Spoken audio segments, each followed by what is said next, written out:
I'll share the screen. The right one. So we finished number 9 last week. So we're up to number 10. And then you want me to start since you're sure. Confirmed? Mm. Okay. So peace is a natural heritage of spirit. Everyone is free to refuse to accept his inheritance, but he is not free to establish what his inheritance is. The problem everyone must decide is a fundamental question of authorship. All fear comes ultimately, and sometimes by way of very devious routes, from the denial of authorship. The offense is never to God, but only to those who deny him. To deny his authorship is to deny yourself the reason for your peace, so that you see yourself only in segments. This strange perception is the authority problem.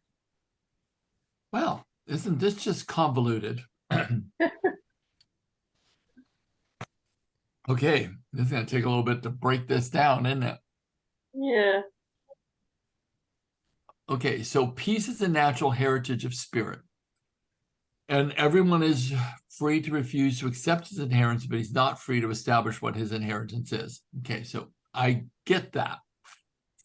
So peace is our inheritance, but we can refuse it. The problem everyone must decide is a fundamental question of authorship. Now, I'm going to go back to that question. What is authorship? Do you remember, V?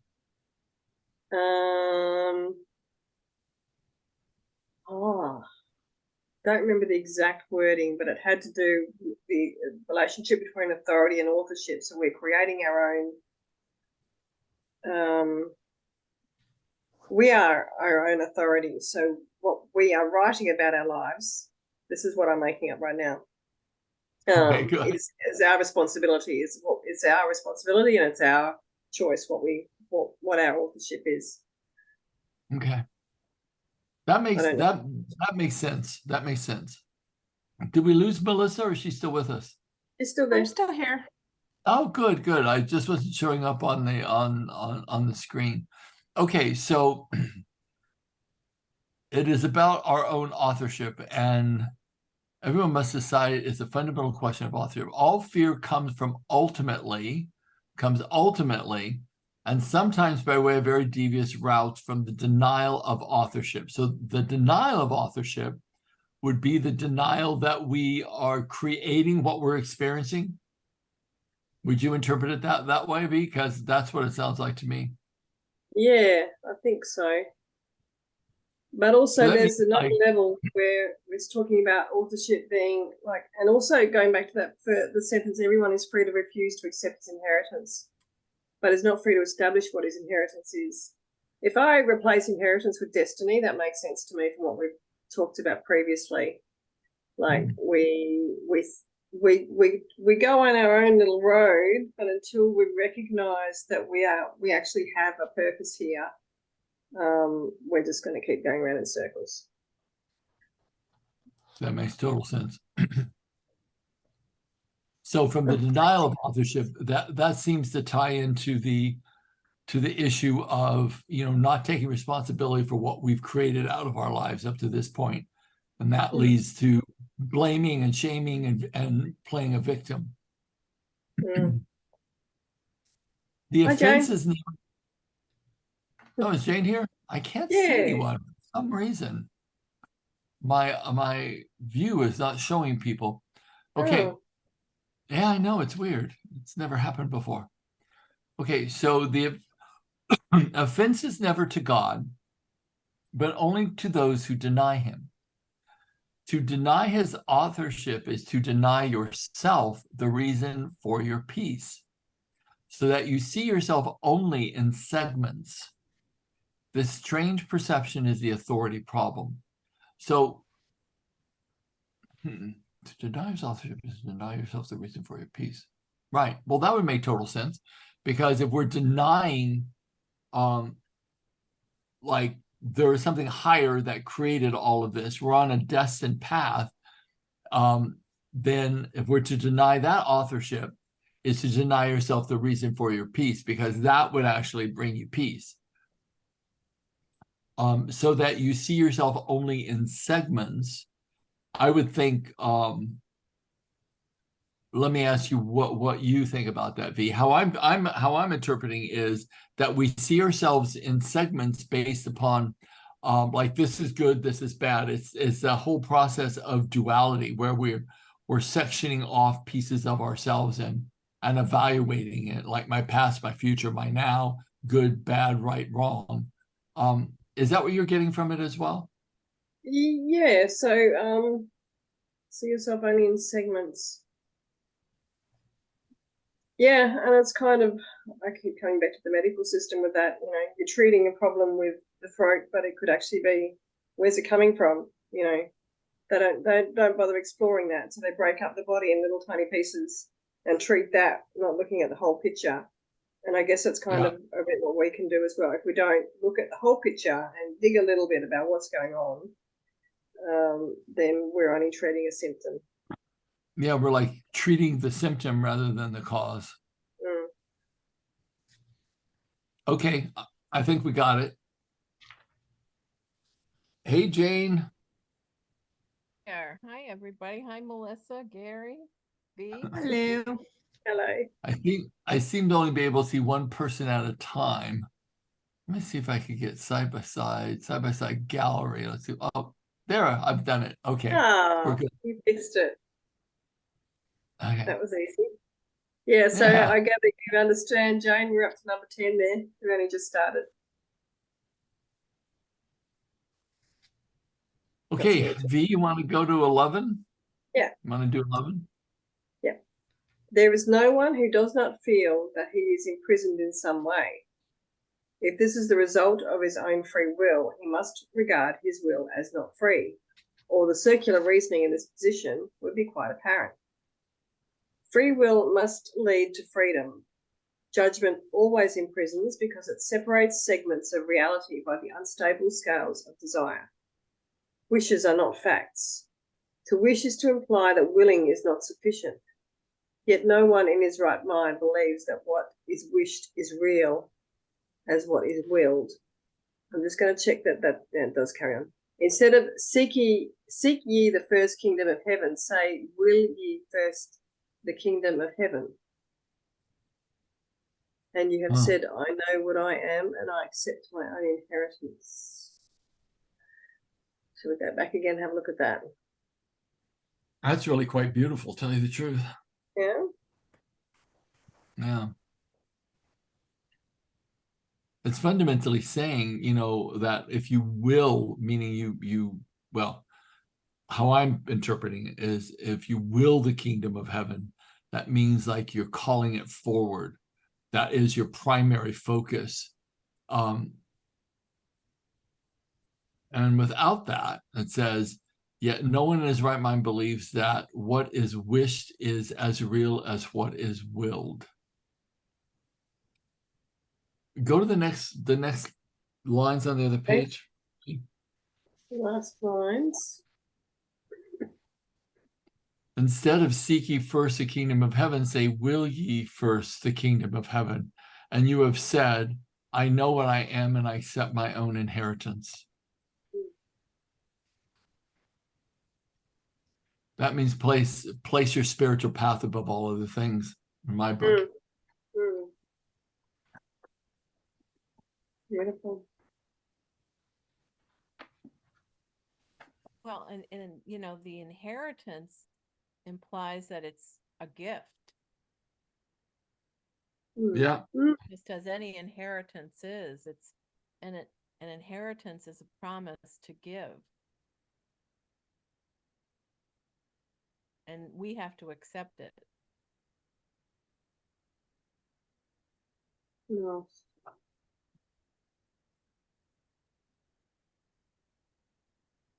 I love that verse. Jane, you want to tackle T3:1? Sure. Every system of thought must have a starting point. It begins with either a making or a creating, a difference we have already discussed. Their resemblance lies in their power as foundations. Their difference lies in what rests upon them. Both are cornerstones for systems of belief by which one lives. It is a mistake to believe that a thought system based on lies is weak. Nothing made by a child of God is without power.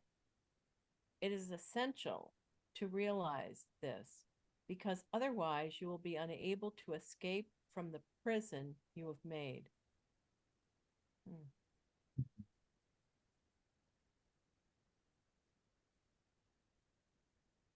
I'm not sure that I understand.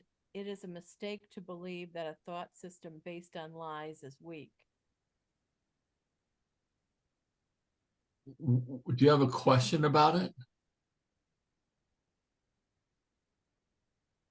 Because it's fundamentally saying that a belief system based on lies can be very strong and overpowering. Oh. Yeah, I guess so, but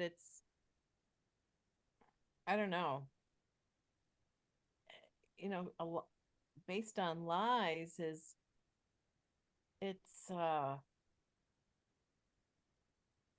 it's like tissue paper lies. It's flimsy. It doesn't hold up. But if we look, that's true. And if you look at the political system, what's happening right now, there's so many lies occurring, and people Right. believe it, and it's turned into this very strong force, all based Right. on an illusion. So Right. it's quite interesting. So I really can relate to that. When I'm seeing lies, I'm also seeing that we lie to ourselves. We have we see something based on our limited beliefs or whatever, and then we're creating something from that, even though someone looking from the outside will go, why are you creating such havoc in your own life? Yeah. Okay, yeah, it's almost like beware of Right. it, because Right. if you can't accept that it's a possibility and it's there, then you will fall prey to any number of things. Okay, got it. Mm.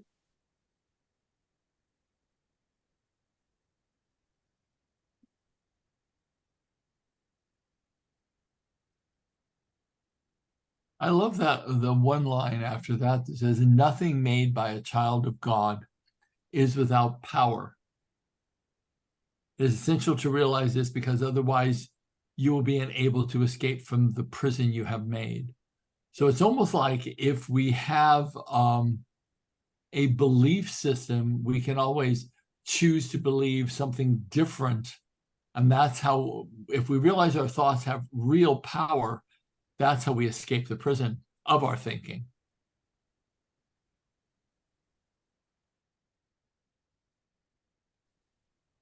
Comes back to asking all the time, is it really true? Yeah. Mm. And can I change it? Nice. I guess it's my turn again to read. Yes. You cannot resolve the authority problem by depreciating the power of your mind. To do so is to deceive yourself, and this will hurt you because you really understand the strength of the mind. You also realize that you cannot weaken it any more than you can weaken God. The devil is a frightening concept because he seems to be extremely powerful and extremely active. He is perceived as a force in combat with God, battling him for possession of his creations. The devil deceives by lies and builds kingdoms in which everything is in direct opposition to God. yet he attracts men rather than repels them, and they are willing to sell him their souls in return for gifts of no real worth. This makes absolutely no sense.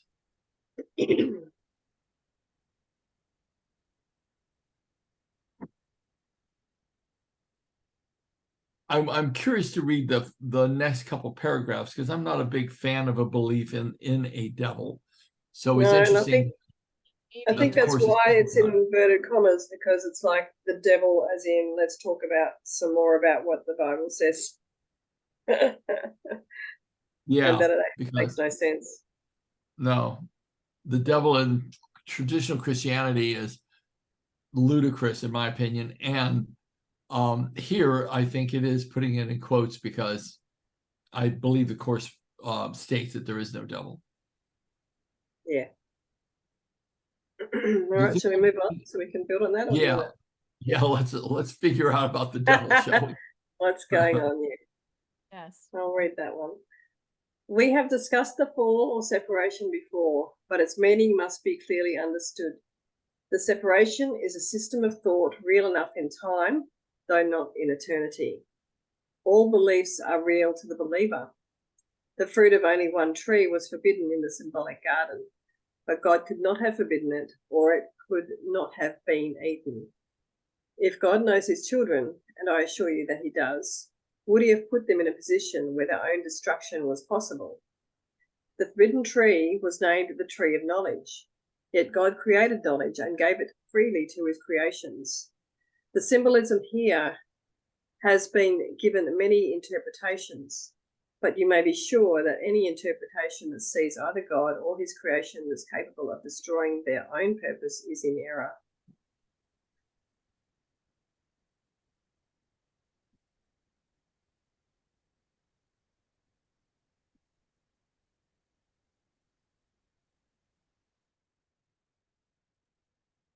Okay. Do we have any questions about that paragraph? I don't think I do.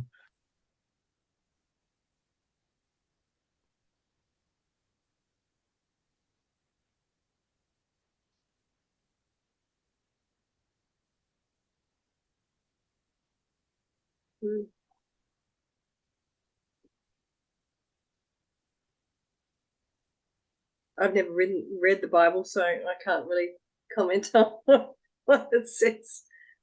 Yeah, I haven't read much of it either. What do you think, Jane?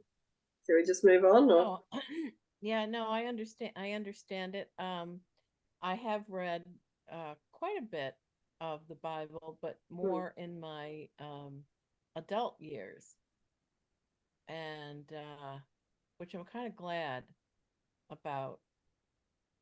But that the devil scenario is still,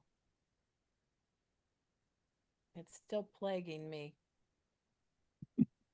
Hopefully we'll get unplagued here, Jane, as we read on. B, is it your turn or mine? I think it's Jane's. I think it's mine. Yeah. Oh, it's Yep. Jane's. Go for it, darling. Okay. Oh, okay. Eating of the fruit of the tree of knowledge is a symbolic expression for usurping the ability for self-creating.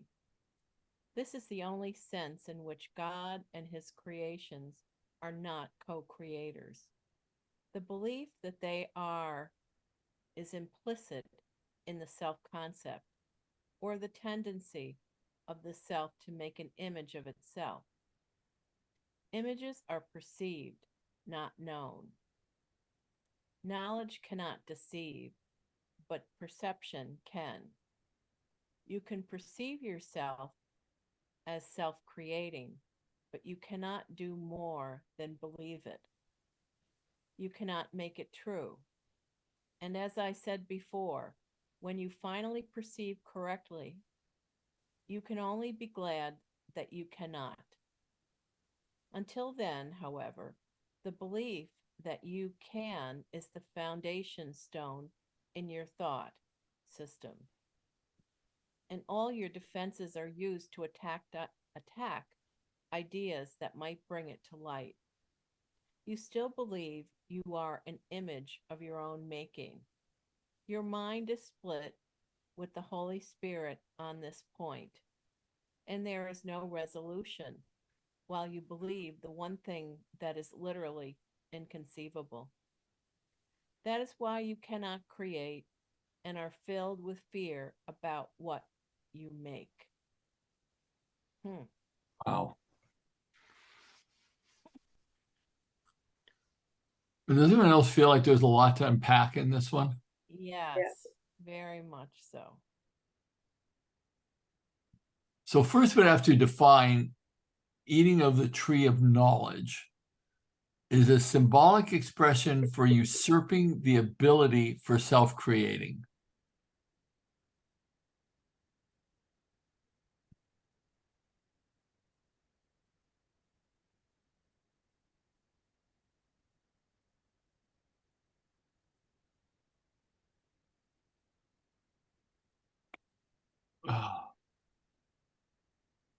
Does anyone else feel kind of spun out by this one? Because I kind of am spinning right now. Yes, yeah, that's a good term, spun out. Okay, usurping the ability for self-creating. Eating of the fruit of knowledge is a symbolic expression for usurping the ability for self-creating. So to usurp the ability means to like rebel against it, not believe it. To dominate over it. What did you say again, V? I can't remember now, but what Jane said is more kind of what I think usurping means is to dominate over. To dominate over. Yeah. Yeah, that's what I said. Yeah. Yeah, to take power away from. Yes. Yeah. Is to usurp.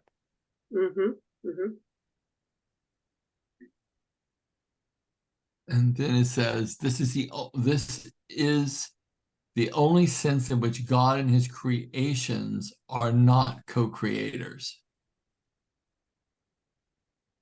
So is the idea of being able to usurp self-creating the only time that we're not in alignment with God? The only sense in which God and his creations are not co-creators?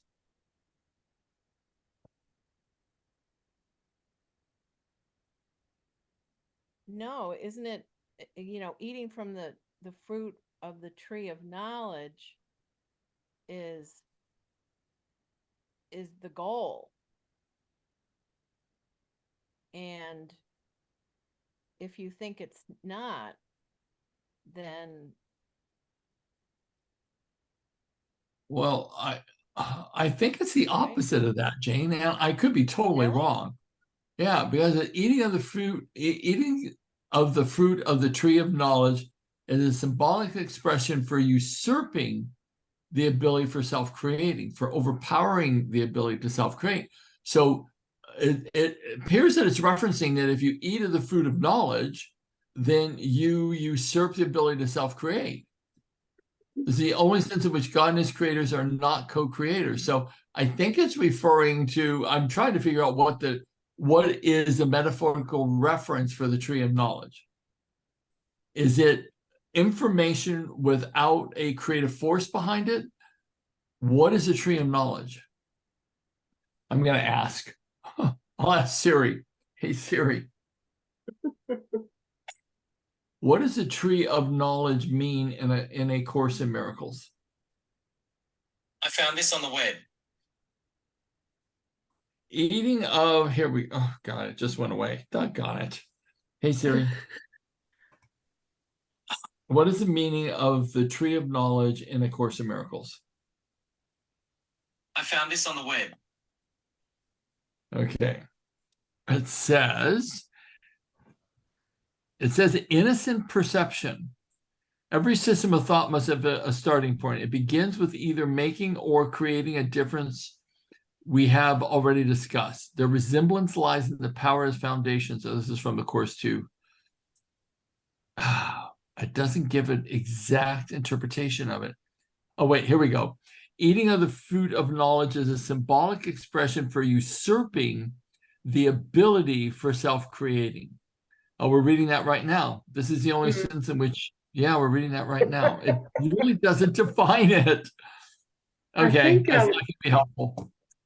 I think it does come back to we're talking about what's written in the Bible, and it's talking about eating the fruit of knowledge is was the falling of whatever.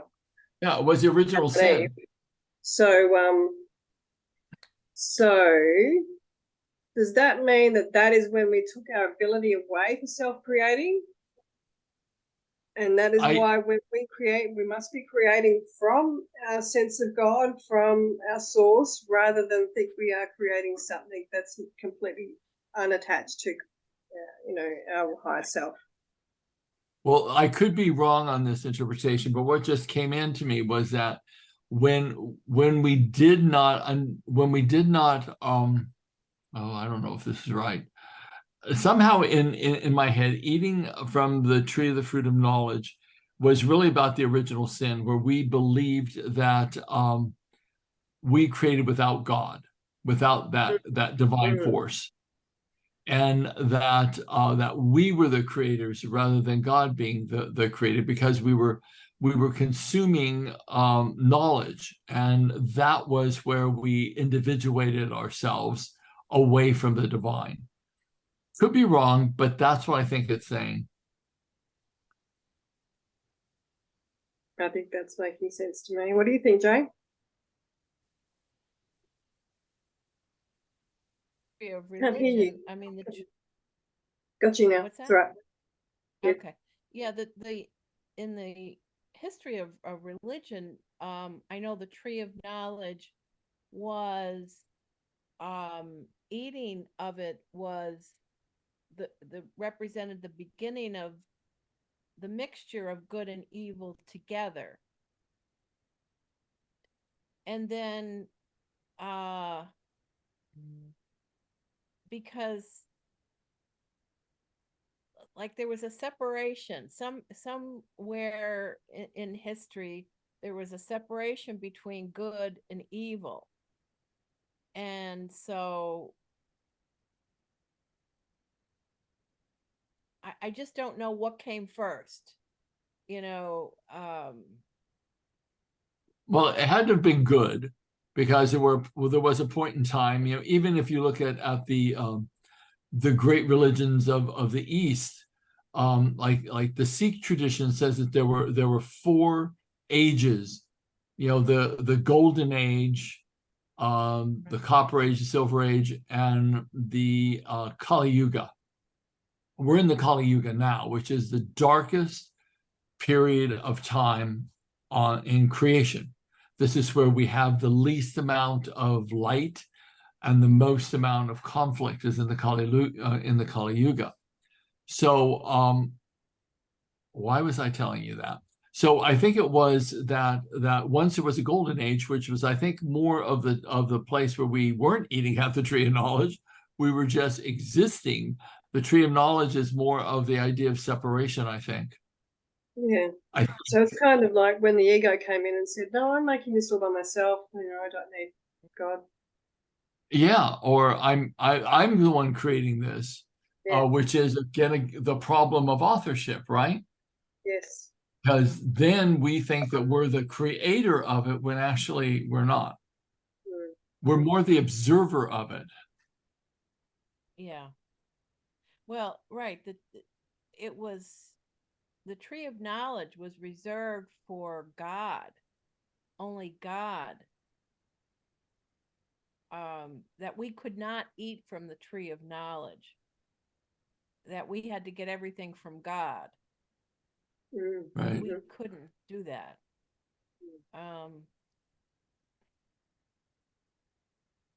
Yeah. But then I know there was a switch of some kind. So okay, I think I got it. Yeah. This is a heavy one.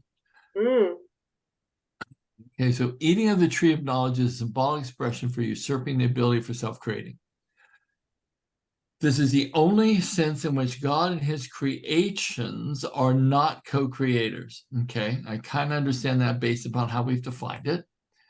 The belief that they are is implicit in the self-concept are the tendency of the self to make an image of itself. Images are perceived, but not known. So does that make sense to everyone? Like our image of ourselves is not really real. It's our perception of ourselves. Mm-hmm. I don't know if any of you have ever had the experience where you think the world looks at you in a certain way because that's how you look at you. That's how you've self-judged you, or you think that this is your brand or your front. Come to find out that no one thinks of you like that but you. I don't know if anyone else has experienced that, but I've had mild tastes of that and think, oh God, what a dream I'm in. I know yeah, as you say, a taste of it, and it seems shocking. Yeah. It's shocking. Yeah. Okay, so the belief that they are is implicit in the self-concept, or the tendency of the self to make an image of itself. Images are perceived but not known. Knowledge cannot deceive, but perception can. So that goes back to the sentence above it.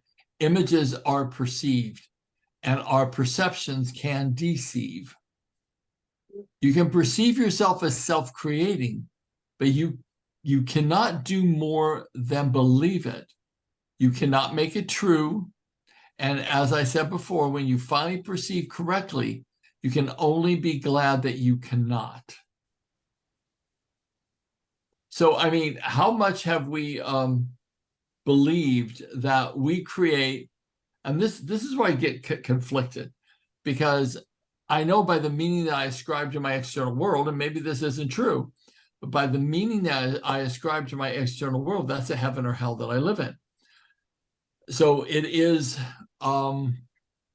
it's my responsibility to put the right frame around it so that I can see it for its possibilities rather than its little limitations.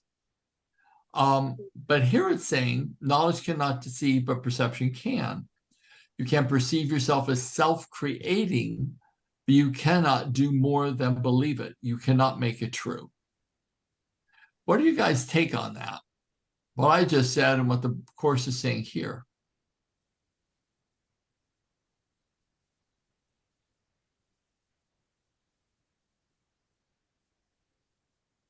Or is that too heavy of a question? Well, I think we need to take it apart. Yeah, I'm trying here.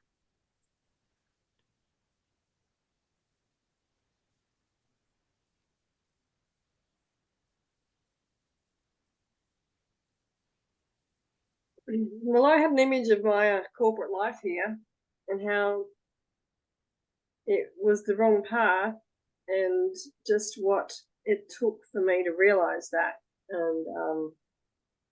And I, I haven't been a spiritual or religious person through any part of my life, except maybe over the past 15 years, really. So I never saw any of this, and I thought I was self-creating.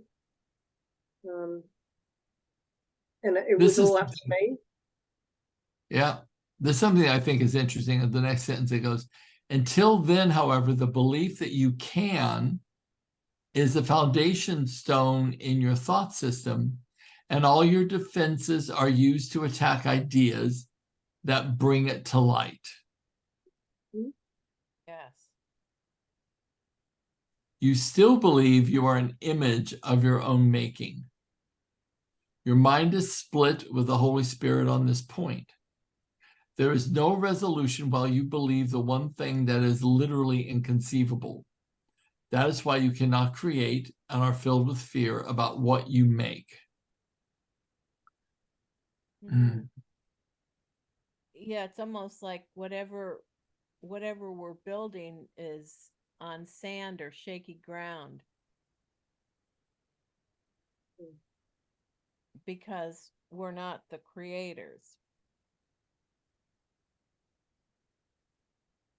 And I think most of us have to travel that path, thinking that we're creating until at some point, well, some people never realize, I don't think, till some point, there's something greater that we need to tap into and accept into our hearts before we can actually create something worthwhile. I feel like most people that I come in contact with will probably die. When they die someday, it will be with the notion that they weren't a part of the God equation, and they really weren't children of God, that they were. And again, it's back to being saved, kind of a thing. I hope I'll be saved. Well, when I'm just sitting back here, just thinking, what it'd be like if I didn't have, if I really looked at being alone, like something happened to Robert and he died and transitioned and stuff, and thinking, what would I feel? What would it be like? I know I'd be shattered emotionally for a period of time. And then I think, would I be really alone? Or would it be that my mind would open up to the kind of infinite relationship I have with all things? At the end of the day, when we look at those fear thoughts, because the fear thought is that I'm separate, I'm alone, and therefore I have isolation, I have all those things. But in reality, it's like, if you really look at it truthfully, if you're of the same essence of every living thing around you, how could you be alone? How could your essence, which is the same essence animating the trees and the squirrels and the geese and all the things that surround us and other people, how could we ever really be alone? And I think it's about getting out of the thought system that we are, and we've gone through this so many times, that we are separate, therefore alone. And if we're alone, we require protection.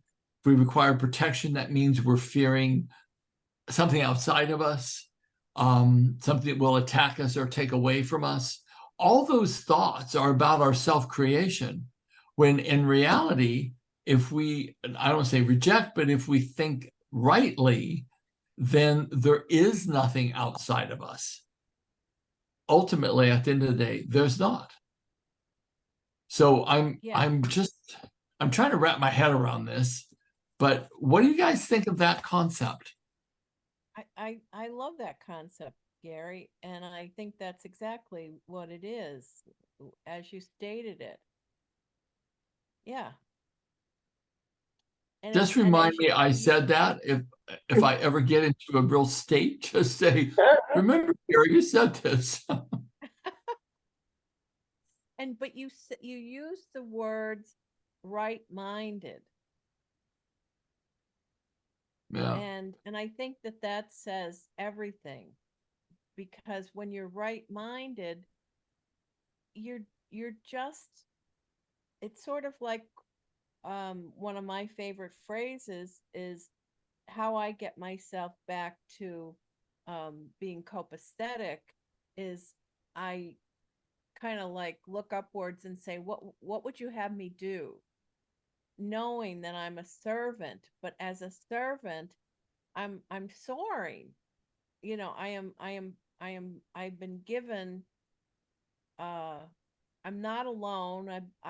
I've been given the power, but yet it's not the kind of power that we're talking about. It's a humble power, because we're not separate. And that's so powerful. And we're part of it. And yeah. I was relating this to all the work we've done on the subconscious mind before, Gary, and how the subconscious mind doesn't see others. So everything we think we're saying about someone else, we're actually saying about ourselves. The subconscious goes, so that's what you think of me, kind of thing. Yeah. And Yeah. It it's takes kind everything personally. yeah, there are no others. So we are. So how can we be alone? Because we're all one. And the subconscious mind is a kind of, if we can tap into it and realize our conversations that we're having and our thoughts that we're having are all projected at ourselves. And we definitely want to change what we're saying sometimes. Upgrade. Yeah. I love the last little paragraph. It says, your mind is split with the Holy Spirit on this point, which is a point you still believe you still believe you are the image of your own making. So we still believe that what we see is like what we've done and who we are and the shiny objects we've collected and our personality and our personal brand and all that, whatever that is. Your mind is split with the Holy Spirit on this point. There's no resolution while you believe the one thing that is literally inconceivable. And that is why, meaning inconceivable, meaning that we believe we created ourselves, that is why you cannot create and are filled with fear about what you make.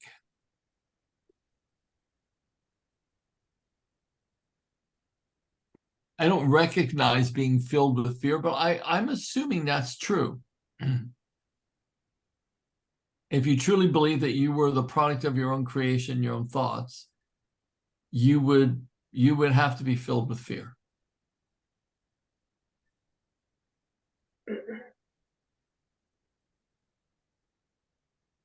Do we have this as good as we can get it? Yeah.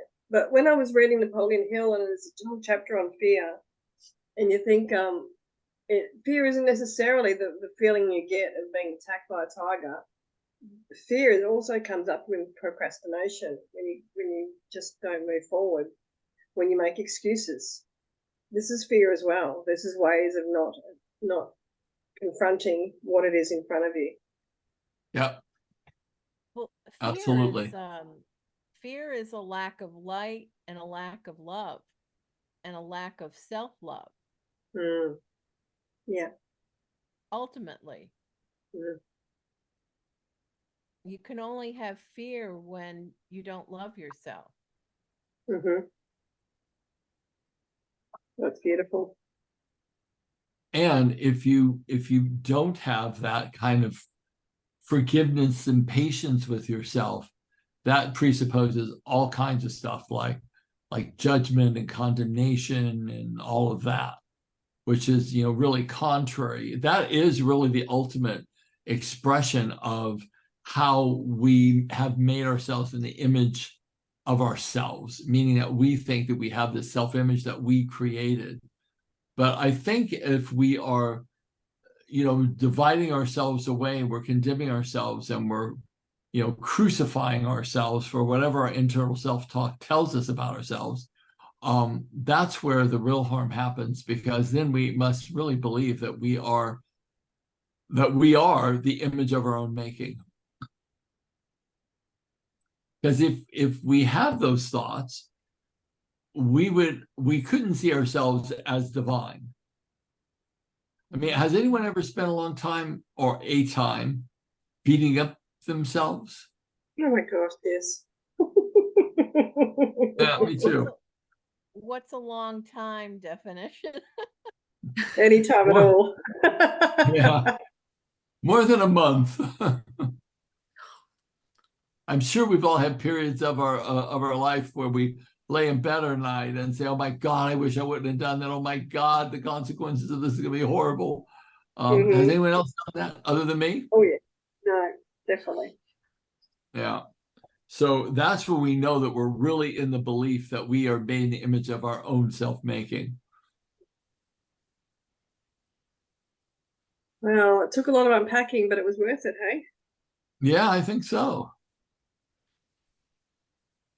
Oh. Let's go to the next one, B. I mean, literally, if I was to read this on my own, I would never be able to pull it apart. Me neither. Does anyone else feel the same? Like if you're trying to read this on your own, just using your own perception, but if you hear other people's perceptions, it starts to give you another dimension to consider, and then all of a sudden you kind of have a breakthrough with it. That's why I think doing this in groups is so important. Absolutely. It's vital. Yeah.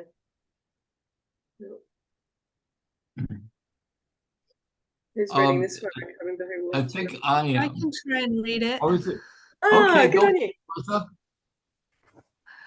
The mind can make the belief in separation very real and very fearful, and the belief is the devil. It is powerful, active, destructive, and clearly in opposition to God, because it literally denies his fatherhood. Look your life and see what the devil has made, but realize that this making will surely dissolve in the light of truth, because its foundation is a lie. Your creation by God is the only foundation that cannot be shaken, because the light is in it.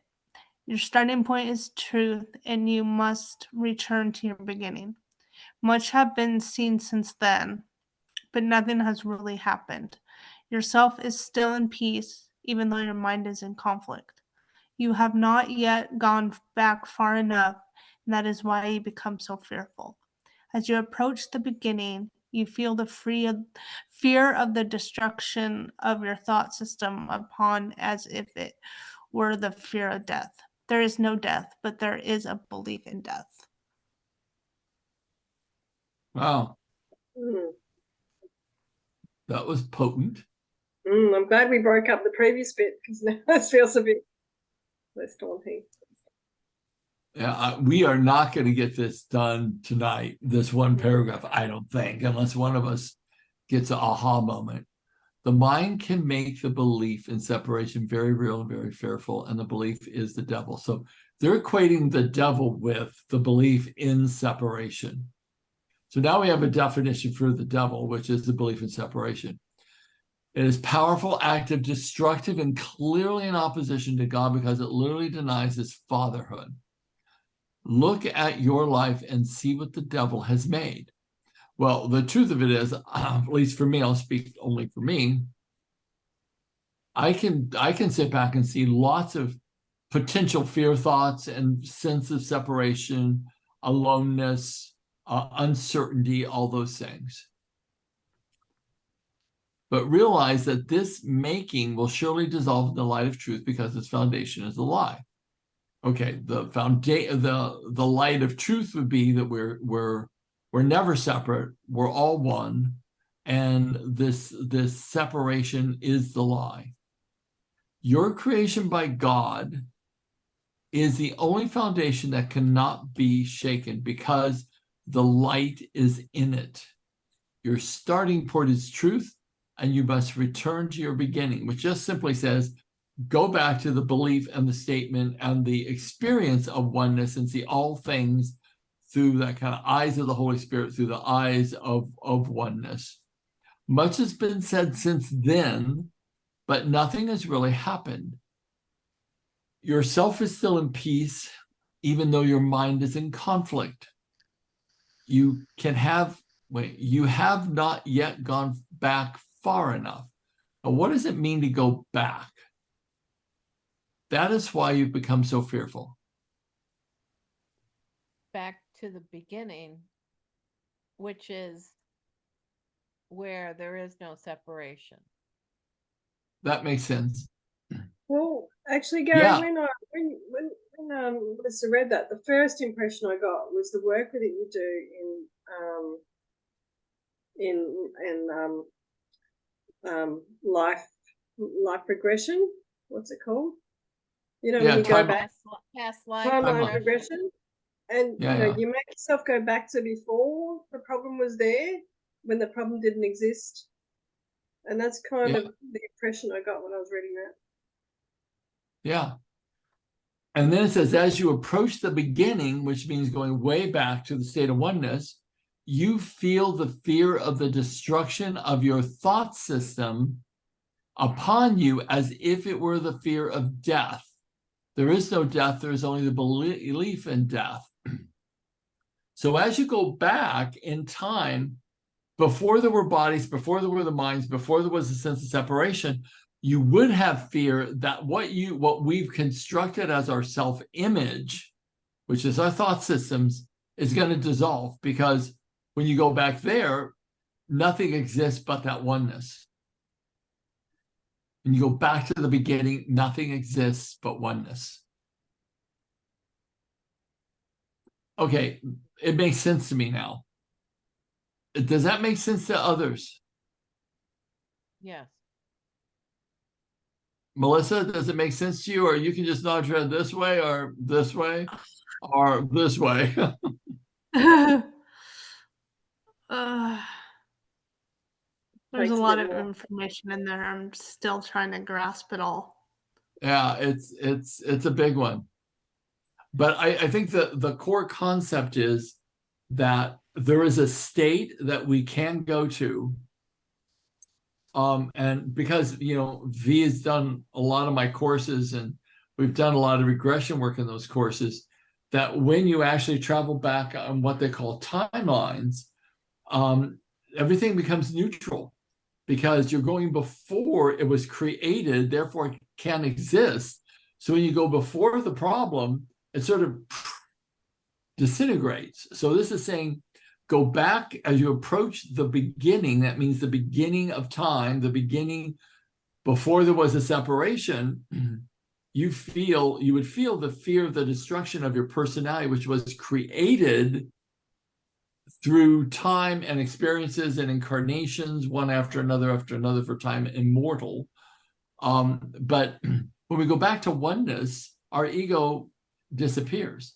And there's a resistance to that, a natural resistance, because we kind of decreate what we've created. I don't know, that didn't make any more sense than what we had before, I think, Melissa, but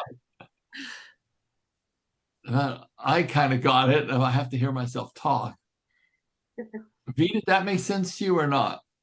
Yeah, and the fear of distraction happens all the time, especially when coaching or providing a different way of thinking to people.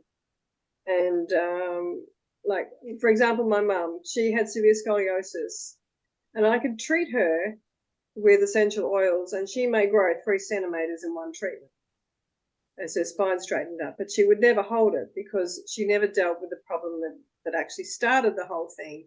Was she needed to forgive someone in her life way back when she was in her early 20s, and to do that and to give up her scoliosis means that she wouldn't know who she was, because she's been that for so long. And I think that's where people have that fear. I can't change because I won't know who I am. That's very true. I remember I did in a demo once at a conference. I had someone volunteer for the trauma memory solution technique, and he did it content free, but I kind of knew what it was. It was like a molestation event that happened when he was young. And when we did it and we got the memory completely neutral, he sat there for another 2 hours and started becoming more distressed. And I went up to him and I said, how are you doing? And he goes, I am really freaking out. And I said, well, what's happening? He said, I don't know who I am without that. He literally didn't know who he was without the trauma which had defined him his whole life. So it's interesting that people will become one with their story and with their experiences, and that defines how they see themselves. And when it can be released so easily and so quickly, they don't know who they are without it. And it's scary to them because they don't know, their thoughts are not obsessed with that any longer. So it's interesting. Yeah. I think we did this. it. What? I think we've dissected that one. I think we did too. So we'll start at number 6 next week. Yeah. Nice. So let's close our little meeting tonight, and we'll close it with a sentence or a word that we want to leave with the group. V, what is your word or sentence you want to leave with the group? I'm not alone. No, you're not. I have one. Will ye first the kingdom of heaven? Melissa, do you have a word or a sentence that you'd like to share with the group from you? You can just go, no. It's all good. No. Okay. Okay, no worries.